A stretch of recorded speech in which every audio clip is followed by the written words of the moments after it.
Hello guys, Deepa's किचनमध्ये स्वागत आहे तुमचं। आज मी बनवणार आहे बोंबीलची भाजी। मित्रांनो, इथं बोंबील घेतलेले आहेत। ह्याला आधी साफ करून घ्यायचे आहेत। बोंबील अशा प्रकारे कट करून घ्यायचे आहेत। कट करून ह्याचे तुकडे करायचे आहेत।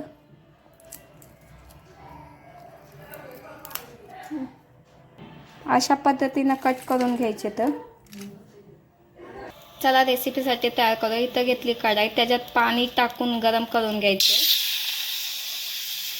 थोडंसं कोमट पाणी करून घ्यायचे।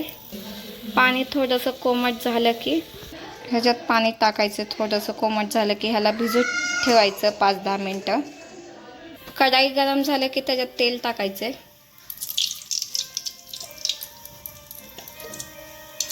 झालं की कांदा टाकायचे। झाल्यानंतर त्याच्यात टमाटे टाकायचे। तर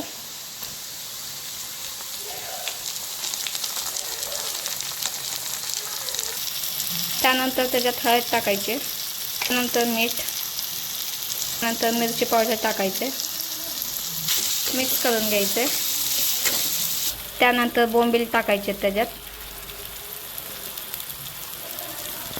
मिक्स करून घ्यायचे। त्यानंतर त्याच्यात थोडंसं पाणी टाकायचं।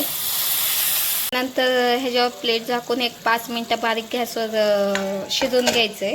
5 मिनिटं झाल्यावर प्लेट काढून बघायचे आपल्याला।